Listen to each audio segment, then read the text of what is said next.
Hey, what's going on? Jake DaRosa here, and real estate broker for 21 years, started in mortgage, been in real estate, and this channel is all about helping you succeed more in your real estate business. Today, I've got an incredible guest, Brian Gubernick.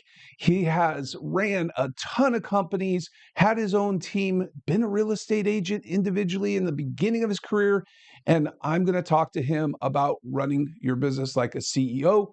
If you like the information I'm bringing you, you like the channel, the content, please subscribe, like, and let's get into the content.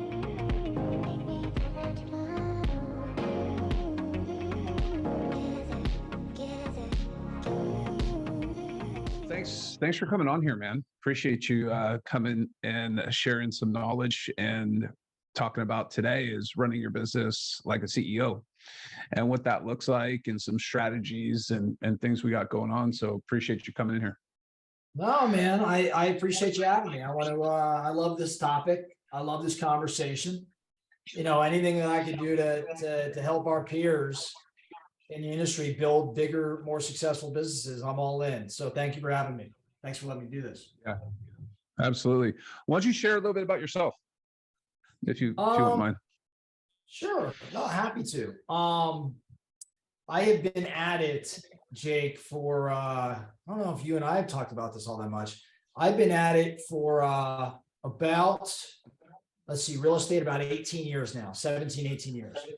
And I started as a real estate agent, a traditional real estate agent, and as a realtor, sold a few homes and started building a team, and then built a pretty big team, and then brought that team to multiple states, and then bought into brokerage and opened some brokerages, then got into title and got into mortgage and got into investment and all these other things. And so, fast forward through today, I still am very much a realtor. And I have interest in a variety of different real estate businesses, but where I spend most of my time, almost all of my time today is working at Place alongside you and some amazing, industry high performers. And so I'm the chief real estate officer at Place, which essentially means we're not quite sure what I do, but it allows me to dabble in most everything and anything. And so here I am. But the core of what I do, honestly, is work with, coach, train are the best of the best top agents across the nation. I would contend that I probably talk to more real estate teams, and especially more top performing real estate teams, on a weekly basis than most anybody else in the industry. And so I think I have a pretty decent understanding or background around what I think it takes to win. Awesome. I love it. Well, let's jump in, man. Let's get started. Yeah, I'm going to share my screen here. Make this into a slideshow. All right, you can see that okay, right, Jake? Yeah, gotcha. All right, cool. So here's what I want to cover today in our short time together. The idea here is what I'd like for everybody to do, whether it be what you're watching here live today, or maybe you get an opportunity to watch this recording or some other time. My objective is to frankly show you a lot of what I've learned, a lot of what I've applied, a lot of what I coach and train to. And I hope you take away some things to implement into your own respective business, whether you're a solo producer building your business or you're a big team owner. These things are universal. And my intention is to show them to you in hopes that you can implement them and they make a difference. And a difference primarily, Jake, in profit creation more than anything else. But I also think that a lot of what we discussed today, I hope it just gets you thinking. That's it, right? Like, you might make a change in your business based on what we converse around today, but it may not be a tactic that came from this conversation. Maybe, I got you thinking about something you need to do. And so my point here is I want you to consider these tactics and think about implementing them in your world. But I also just want to get your brain moving, right? Like, just get your mind wandering and thinking about how you can improve your business. And again, when I think around improve, and I'm going to stress this a handful of times, I don't think necessarily just in terms of units or volume or even gross commission. I think that those three things are always what's featured in real estate training or from real estate stages. What I'm always most concerned about, and I know you feel the same way, Jake, is income, is my net. So we'll talk around that a little bit today. So where does it all start? I think it starts by truly running your business like a leader of a business should. Now, again, when I say business, it could be a solo operator business, or it could be a team of 60. There's some core principles, there's some core things that we do, no matter where we're at. Now, I'm going to talk through a lot of this stuff. I've got 6 or 7 tactics that we'll run through in the next 30 minutes. And again, I want to get you thinking. So as I've studied the best of the best, high-performing solo agents, high-performing teams, one of the first things I find between those high performers, like one thing that they all share, is that they run what I would say are predictable businesses. What does that mean? What it means is that every day when they show up in the office as an individual producer or with their team, every day they show up, it's not haphazard. It's not, oh, what do I feel like doing today? It's calculated, it's planned, it's well thought out. And not just that, it's also very trackable. It's very measurable. There's metrics involved. So you see here this big idea, the best indicator of success in business is the effort that's being applied to creating the business, as opposed to all the other things that we as agents have a tendency to dive into versus just spending time doing the work. So what am I talking about? Like, yes, you got to increase your skill. Don't get me wrong. Yes, you got to have good customer service. Sure, you've got to do these other things that great agents do. But it all starts with the effort consistently applied over time and the habit creation. And when I talk around predictability, Jake, I'm going to turn it over to you here in a moment, because I know this is something you do really well within your organization. When I talk about predictability, it's showing up every day doing consistent things. And those consistent things usually are around activities, effort, right? Like it's a function of will. Skill is important, but will and ability to do the same work, some of the mundane work, some of the basics over and over and over again is what creates the massive result. So Jake, in your world, and I wanted to ask you about this, right? Like you run your organization, you guys are pretty consistent. What does that mean? Like if I'm in your world, what does that look like? I think coming in, showing up, and doing, like you said, is having a goal daily, right? Because we focus on the dailies, and then with the goal based on the week to the month, and understanding those matrices and those goals. Brendan Burchard, I was listening to him yesterday, and he talked. You were on that too, right? Remember? He said we don't have a problem with consistency. We have a problem with consistency on the right activities. So I thought that was super interesting. Really, really hit close home, because we've all done it. I do it. Everyone does it, but really focusing heavily, showing up in the mornings. And he also talked about, I believe that was yesterday, it may have been on one of his growth days, where we do our best work in the morning. So what we do is we come in, we do our activities, our lead generation type activities in the morning, so that we have the best energy, the best results, and we're consistent at doing so. So yeah, I think that's really well said. Brendan said something of, hey, you don't have a consistency problem. You have a consistency problem doing the right things, which means you're consistently doing the wrong things, like consistently not showing up, consistently not honoring your calendar. And so I did love that quote. As you see here on the screen, I really like to go back to effort, right? So whether you're measuring yourself or you're measuring your teammates, right? Like I look at activities, they take no talent. You just got to show up and do the work. And doing the work consistently over time is the number one measure for predictability. Now, I mentioned this idea of will, right? Like this chart, take a screenshot of it if you'd like. I think it's a really good one. It's a good guide for us as individuals as well as team owners, if in fact we're running a team. What you'll see here is a conversation around skill and will. And if you look on the x-axis, we're talking about skill, and on the y-axis, we're talking about will. Give me a guy or girl from my team that's willing to do the work. It is my job as the team owner to skill them up. But give me somebody that's highly skilled but unwilling to do the work, and those individuals are potentially the detractors of our world. We've all worked with somebody on our team, or maybe a peer in our industry. We know who they are. The individuals that are skilled, super skilled, but don't show up and do the work. And as a result, either don't get the results that they desire, or maybe they do get a lot of good result, but they undermine maybe what it is we stand for.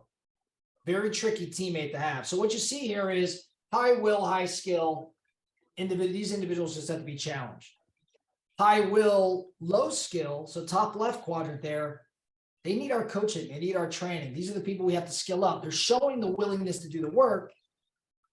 They just don't have the skill there. Yeah, I love these people. This is who we get to develop. Low skill, low will, call it what it is. It's going to be very difficult to move the needle. And as I mentioned, high skill but low will, they're potential detractors. We can motivate them, but they could be having a negative cultural impact on us. So what does this mean to you? I go back to predictability. This kind of falls into that header. I'm looking at my people. I'm looking at the people in my world as the CEO of my business, and I'm asking, what quadrant do they fall into? And based on that, what should my relationship look like? How should I be interacting? Now, Jake, I won't call on you here because I don't want to single anybody out in your world, but my guess is you could probably take everybody on your team right now and place them in different quadrants here. I don't think you'd have all quadrants covered, but you probably got a couple of these quadrants covered. You know, what's interesting too is on this chart as well, is in this market we're in, which is a different market than it has been for the last 10 years. You got to be up in that right-hand corner to be successful in this business. And if you take that skill and kind of correspond it into the will, because we can have all the will we want. Sometimes what I find is people are unwilling to put the effort into skilling up. So that's kind of like outside the office, because we can't do it within 15 minutes, 20 minutes. We have to practice it just like any, attorney or a doctor would practice their skill too, right? Yeah, that's going to come up here in a little bit. It's actually going to come towards the end when we talk about, the unseen hours, doing some of the work in the unseen hours. So we're going to talk about that here. The second thing, in terms of running your business like a CEO, I'm very passionate about this specific topic. I'm passionate about all of these, but this one matters a lot. I think the best of the best, I know the best of the best. Whether you're a solo performer or a big team, you got to keep score. Now, I've got a picture of a basketball scoreboard on here, and you can see there's lots of data here. I think the important takeaway, though, is what if you went to a basketball game and there was no scoreboard that showed data like this? Well, what would it be like?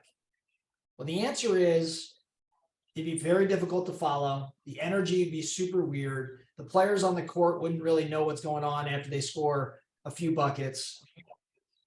There'd be a lot of confusion for the coaches.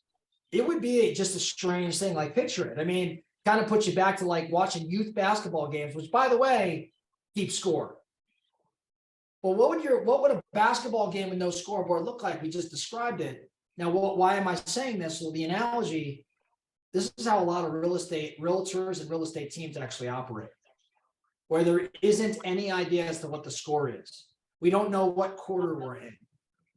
We don't know how many fouls we have, before we go into the penalty. We don't know how much time is left in that quarter. We don't know if we have timeouts. Like, I know it might sound funny to some of you, but a compelling scoreboard provides clarity, motivation, and direction.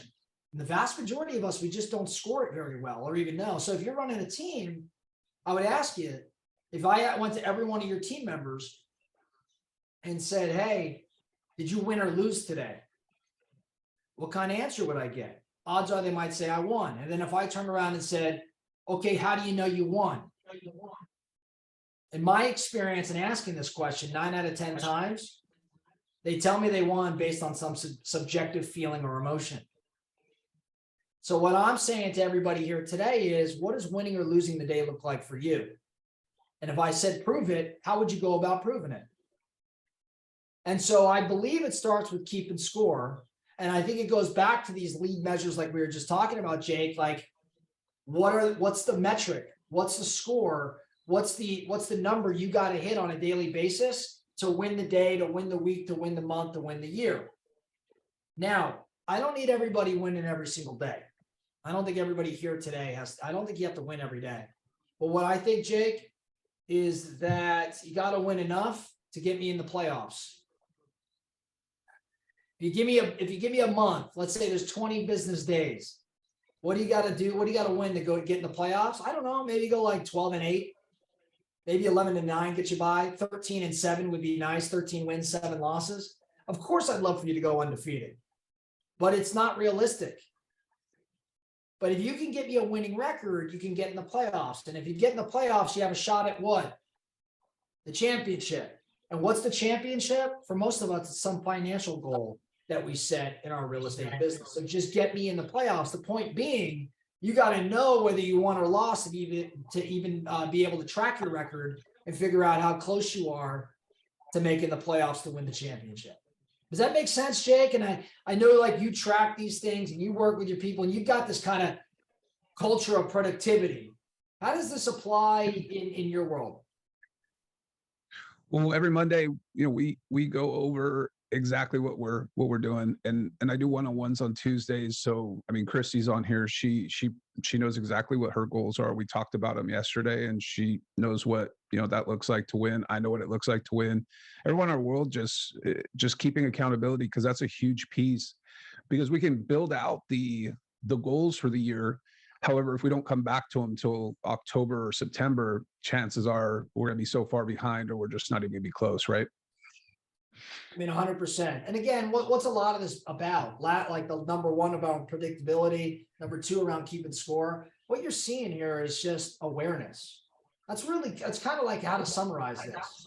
It's bringing awareness to what it is you're doing and what it is you're not doing. That's either driving your results or hindering you from having the success you desire. Something to compare this to. Like when I teach around wealth building and investment quite a bit. And I always start in the same spot. If you want to increase your wealth, start tracking your net worth. That's step one. Figure out what you have and look at it regularly. If you want to become healthier, start tracking your health. Like start tracking your body weight, let's say, or your body composition. Just simple awareness around metrics prompts action.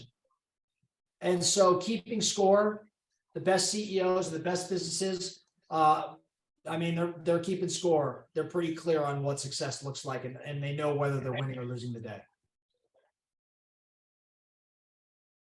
So when we're thinking about this, and I'm going to run through this kind of quickly, if you know your math, if you know what's driving your business, right, you have a lot more clarity around the moves you need to make, the tactics you have to implement. So no matter what kind of business you run, it's all the same sort of, I mean, these numbers hold true. I don't care if you're an open house business. I don't care if you're a prospecting business.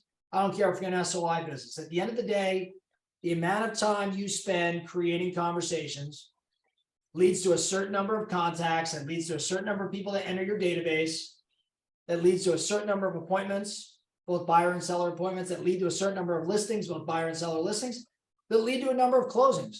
These 6 conversations right here are true, no matter how you want to spin it. So anybody on this call, whether it's an agent doing a dozen deals a year or a team owner generating 400 deals a year, these numbers will always hold true. So my question for you, my question for anybody watching, how clear are you in terms of these measurements for your own world, for your own team's world?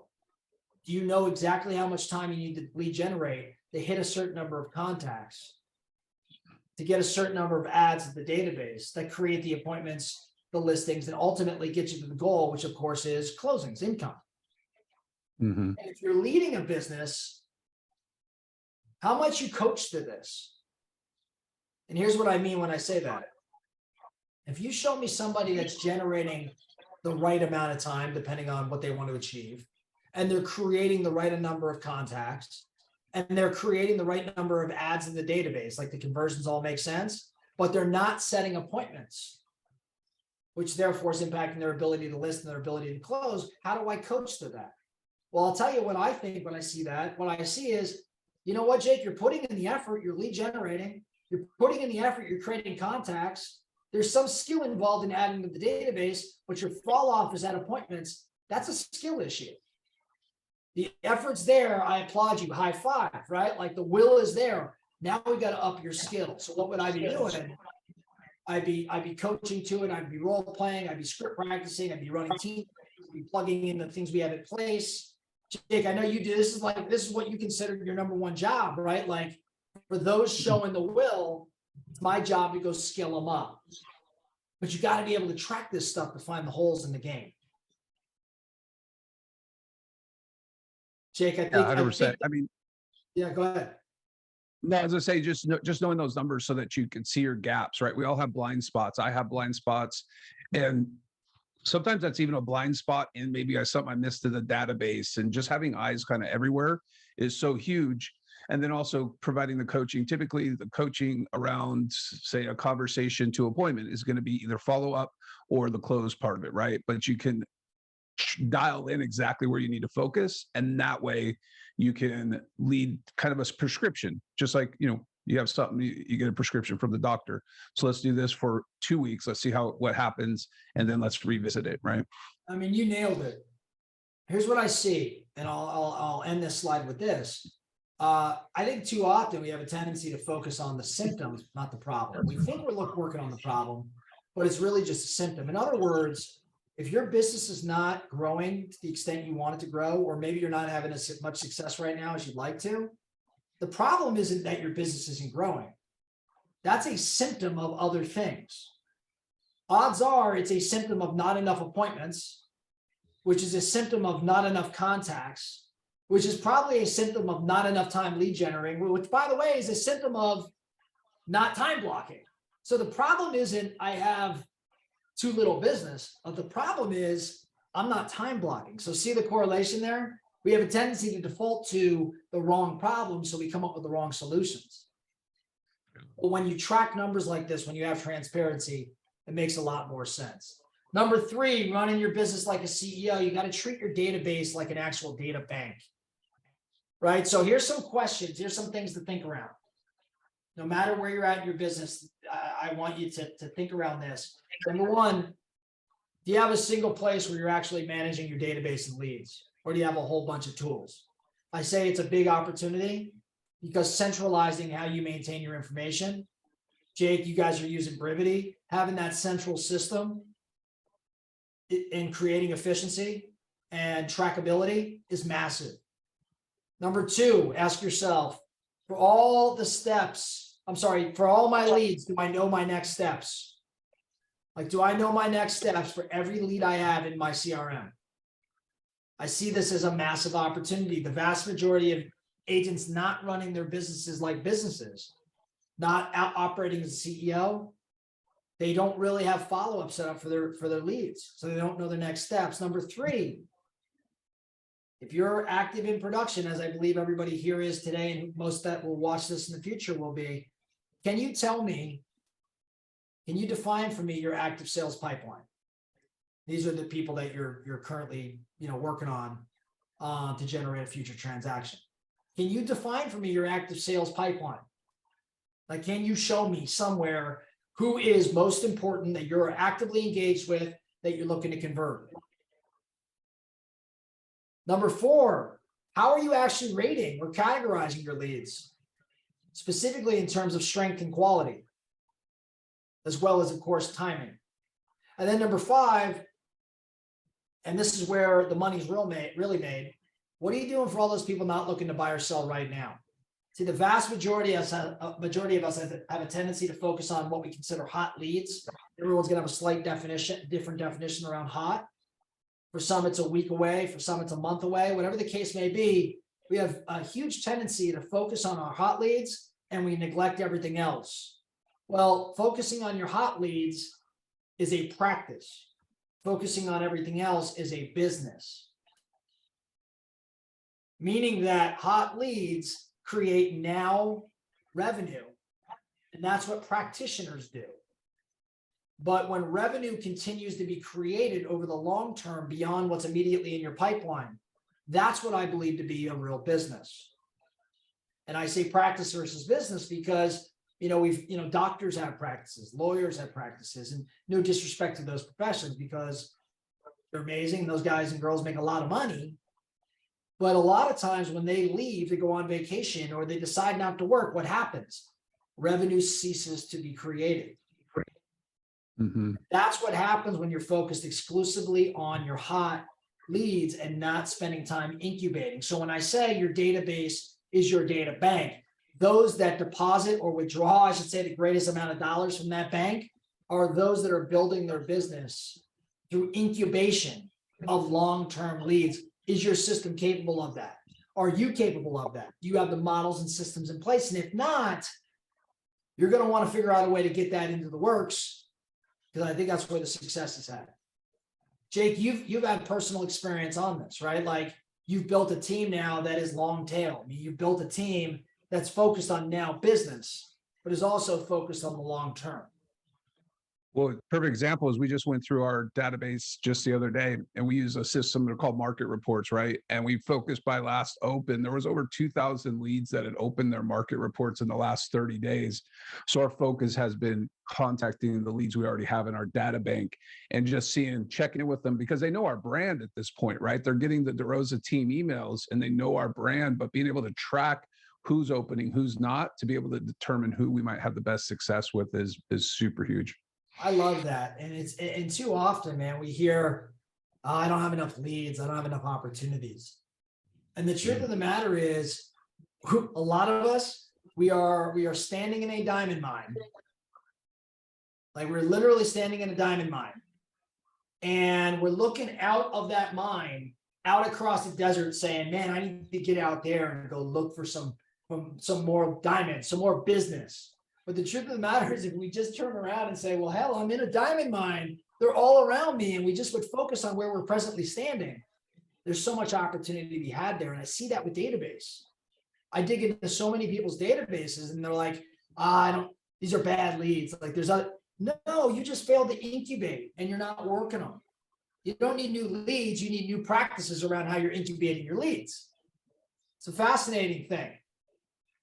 Which I mentioned, number 4 here in terms of being a CEO of your business. I say you got to become an executive athlete. What do I mean when I say that? Maybe a good way to explain this. If I was in front of like a live crowd right now, I'd ask, who here played, or like in an in-person crowd, who here played a sport in high school? And odds are, a bunch of hands would go up and I say, okay, who played in, say, college? And maybe a hand or two would go up and I'd say, cool. And I'd say, what sport did you play? And they'd say, oh, I was a baseball player. And I'd say, awesome. So tell me, did you ever watch film of your performance? And they would say, yeah. And I go, did you just watch your swing or did you like break it down by, fractions of the swing? And he or she would say they're softball or baseball. They'd say, no, we broke it down and we watched it hundreds of times. We watched it over and over and nonstop and we analyzed. I said, cool. Did you watch other film of the way you played? Yeah, I did. Did you eat a certain way? Yeah, I did. Were you trying to sleep a certain way? Were you monitoring your health? Were you working on, analysis of your performance nonstop? And the answer is all the time. And I said, cool. So for an amateur sport in college, you did all of that work. Are you doing that same sort of thing for your business right now? Like, I don't say this to be funny, and I'm not going to put anybody on the spot, but when was the last time you watched game film of your listing presentation? And the reality is most of us have never watched film of our listing presentation. When was the last time you watched live game film of your buyer consultation? Probably never, because it'd be super awkward to bring a camera into a buyer consultation. That's probably the biggest reason. But think about it, right? Like this is the thing that makes us thousands, if not millions of dollars. But the vast majority of us took our high school sports training more seriously than we do our current profession. It's kind of mind blowing when you think about that. So I think about practice and training. I also think about like the best of the best in business. There's a physical preparation. There's a mental preparation, like your health matters, your mindset matters, how you sleep, how you recover, how you get up in the morning. Like, I know we all hear these things. We see it on podcasts, we hear it on podcasts, we see it on social, like, all the random, like, meditation or cold plunge, or I don't know. I mean, if that's what it takes to get dialed and prepped to be the best you can be as you walk into your profession the next day, I don't know about you guys, but I'm like, hell yeah, this is the opportunity I have to make tens of thousands, hundreds of thousands, if not millions of dollars. That's what an executive athlete operates like. So my point here is, and I'm kind of beating this to death, but it's so important. If you're to be the CEO of a big business, if you're going to run your business like a business, you gotta take care of yourself outside of the world as well as inside of the team, inside of the business, but outside of the team. You got to play it at an executive athlete level. You got to play your sport like, not necessarily a huge fan, but let's just say like a LeBron James. You think LeBron James isn't like watching his food, watching his training? I mean, hell, he's one of the oldest players in the NBA and is still one of the top 5 to 10% of players. I mean, there's something going on there. Jake, I see you kind of smiling as we're talking through this. What's going through your mind? I just did this just the other day on a partnership appointment, right? And essentially kind of coaching to recording the call is, hey, I want to, if you don't mind, I'd love to record our conversation. I'll send it to you afterwards. That way you can go back through it. Any points you might have missed, you can re-listen to it. And people are really open to that. You could do that with a buyer consult. You could do that with a listing consult. And then the other piece too is you look at someone like Brendan Burchard, and I keep going back to him because I listen to him every day. He's a motivational speaker who coaches the best people in the world, the Oprah Winfrey's, presidents of the country. And he talked about, he still has to summon himself every single day. And he has something that he does every morning, whether it's look at his goals, take some time to prepare for the day, but he's doing something to bring himself up to that peak performance. And I think it's such a huge, huge piece. And that recovery piece is a big thing he talked about recently too. And active recovery through your day, through your week, and not just waiting until you say, I need a vacation, right? So a lot of good points there. Yeah, it's so good. I mean, at the end of the day, is this your hobby or is this your profession? And if it's your profession, then show up like a professional. And I think it's something we could all be doing in our businesses. And it's the way we should be coaching and leading our peers. Like, this is a serious sport. This is a serious game. Are you going all out? Which kind of leads me to number 5 of, I think, 6 or 7 that we have here today. If you want to run your business like a CEO, if you want to run your business like a business, you got to manage your time. And that includes blocking thinking time. We're going to talk around that here in a second. I put this in here because we've all heard this. You got to manage your time. You got to manage your time. You got to run off a calendar. Everybody hears that. It's been beat to death. But here's why I put it in here, Jake, because we still dishonor it. Like, I want you to be honest with yourself. Look at your calendar right now. And are you using it to truly manage your world? And if you are using it, are you violating your time blocks more frequently than you care to admit? Like, how often do you have lead generation blocked in your calendar and you violate that time block? So like you said this earlier, quoting Brendan, you are consistent. You don't have a consistency problem, but you're consistent in the wrong things. Like, you are consistently violating your time blocks. Right? So are you really honoring your calendar? Are you truly living to it? The best of the best do.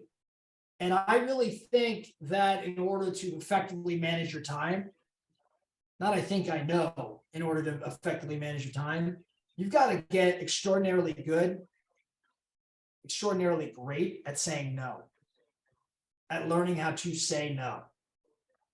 I certainly don't have this nailed, but I can tell you that as my business grew, more opportunities or perceived opportunities started showing up on my desk.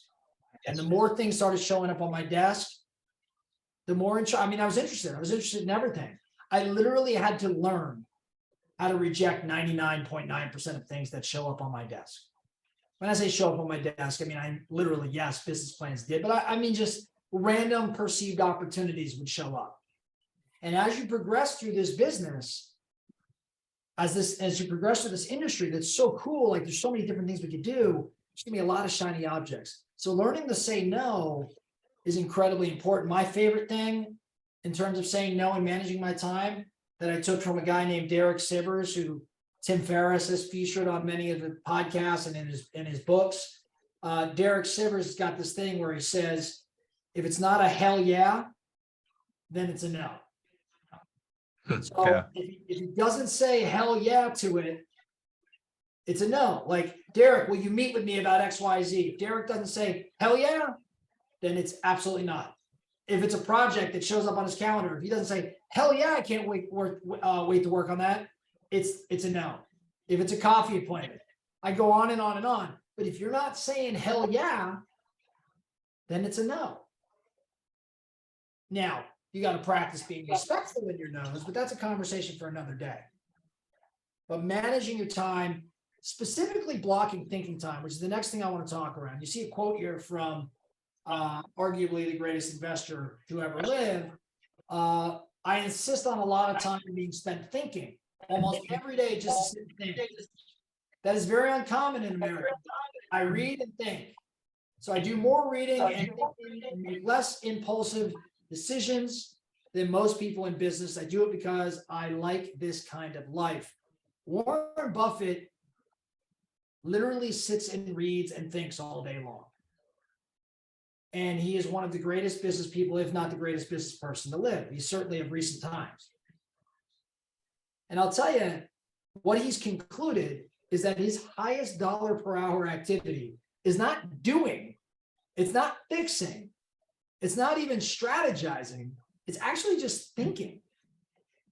And he's got a pretty high hourly wage.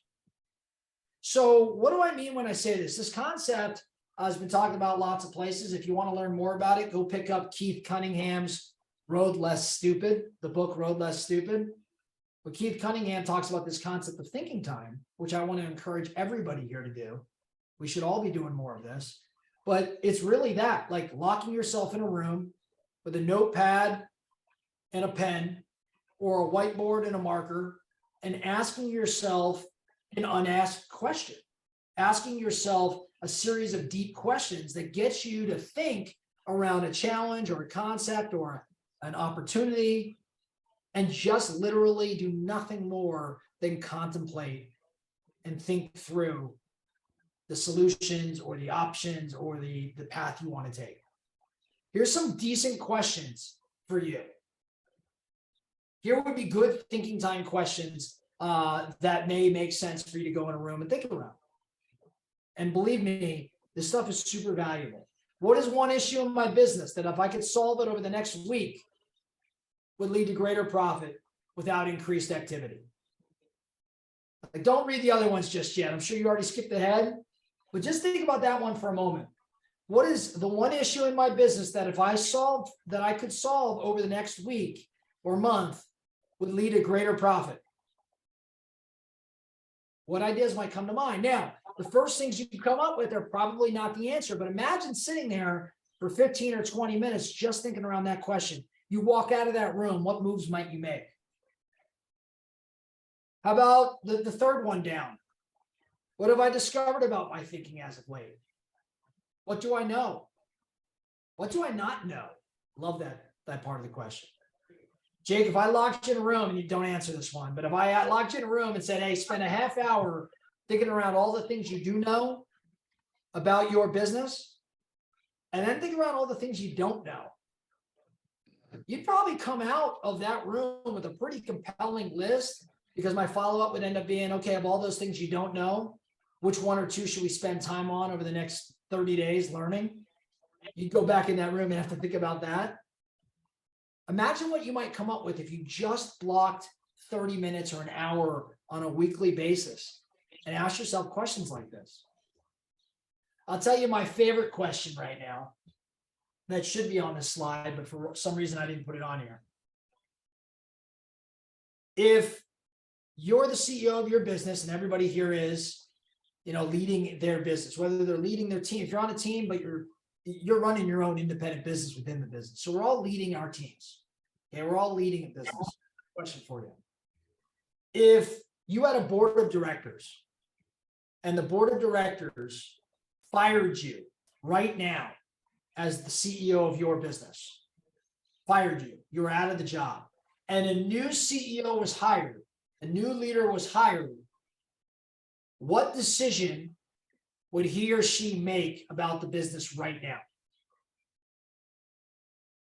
So if you were fired as the leader of your business and a new CEO came in, what decision or move would he or she immediately make? I love that question. Such a good one. Good question. It's a good question. Makes you think. It does, man. Imagine going in a room for half an hour just contemplating that. What might you come away with? Mm-hmm. Well, I think some of my best ideas come about when I'm driving, right? And I don't listen to the radio, but I'm just thinking, right? Or I'm out walking my dog, or I start popping up with some ideas. And I always say I always come up with maybe 1 or 2 ideas a year, but those are the times that it typically happens, not when you're engulfed in some type of work. So yeah, the bottom line is, and I think the key takeaway is, if you get your best ideas when you're focused, blocked, you're away from distraction, why would you not crave more of that? By the way, if your ideas are what creates some of the greatest wins in your world, why would you not try to create more environments where you could get these big ideas? It's an interesting thought. I think it's a practice too, though, Brian, if you think about it, because you lock yourself in a room, your mind, you have to get okay with being with the quiet, the silence that maybe you're not used to, and versus just thinking about everything else that that you have going on in your world. So yeah, this next one, and we're going to wrap up here soon. Who you run with matters. I don't know how else to put it. The CEOs, the best business operators, the best real estate team owners, the best realtors are very clear on this. Who you're spending the most time with matters. Who your circle of 5 happens to be really matters.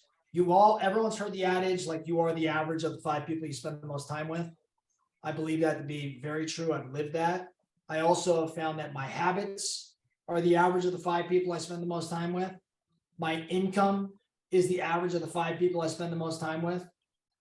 My mindset, all of these things are influenced by the people I spend the most time with. If that is true, and if you've had that same experience, to me, that sounds like we need to be extraordinarily purposeful around how we choose that 5. Now, here's the funny thing about the 5, Jake, that oftentimes doesn't get discussed. We all aspire to be in a circle of 5 that's better or greater than where we're at. I mean, I would assume that's why you're on this call here today. That's why you're watching this video, right? You aspire to raise your game. But here's the thing that's never discussed. Keep in mind that as you're trying to get into your next group of 5, the top guy or girls of those 5 are trying to run as fast as they can from you. And no one ever talks about that, Jake. Like, I want to increase my 5. There's a group of 5 I want to get into. Recognize that, like, they're looking at you trying to run as fast as they can because they're trying to up their 5. Not because you're a bad person, but because they're all trying to aspire to be in a bigger group of 5. So what must you do? You got to figure out a way to run even faster. You got to figure out a way to run faster to get to them than they are running from you. And how do you do that? You got to provide value. You got to give them something that they are drawn to. You maybe have to be the one who's responsible for setting up the different forums to which you could all engage, the dinners or the social events or whatever it may be. You've got to manufacture these opportunities so that you can work your way in. And that's what I mean when saying you got to run faster. You got to give and give and give value and other things, your time, your resources, whatever it may be, so that you're invited in before they outpace you. Does that make sense? 100%. Yep. So, I think about some people that we work alongside, Jake. Like, I'll take our friend Ben, for instance, right? Like, years and years and years ago, Ben and I were acquaintances, but we weren't friends. And I mean, like, we were in the same rooms a lot of the time. We're talking about a guy named Ben Kinney. Some of you may know Ben. 12, 13 years ago, we were acquaintances, but I wouldn't consider Ben in my circle of five like I do today. And I had to figure out, like, hey, here's this guy that's growing and moving and doing some really big things. I want to spend more time with him. But I had to figure out, like, what's my angle? Because we're very different individuals, Jake. I think you know this. Right? Like, we come from totally different worlds, have totally different minds, live totally different lives. But what did I look to find? I tried to find something common. And I know that Ben's interested in hunting and things like that. Well, guess who had never hunted up to that point, Jake? I don't know if you know the story. I had never done that. I never grew up doing that. But guess what? I learned it. Why? Because he was super intrigued by it. And then what happened? He and I went on a trip. And ever since then, we clicked. And now I would consider him and he'd consider me part of our five. And by the way, we own multiple businesses together as a result. My point is, I had to catch up. And the way I caught up was by learning about the environments and the hobbies and the things that he liked. And I plugged in there. The point, though, to get back to where I'm going with this, your five matter. Who you're spending time with matters. So get serious about it. Now you go to car shows. Yeah, now I go to car shows. I don't know anything about cars. So, in conclusion, and to really wrap this up, and I'm going to stop sharing here. To really wrap this up, I mean, I just wanted to give you some things to think around. Bottom line is, those that aspire to build huge businesses, big businesses, profitable businesses, this is not a hobby. It is very much profession. And they align themselves with the right people and they practice their craft and they think about measuring all things in their business. They have a scoreboard. There's a lot of transparency, right? They know what winning or losing the day looks like. They manage their time effectively and they understand their dollar per hour and leverage it for thinking time type activities. I think we have a tendency to overcomplicate some things to justify maybe our own actions or inactions.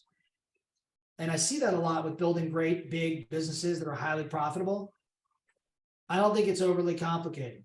I think the hard part is just doing it, put it in the work.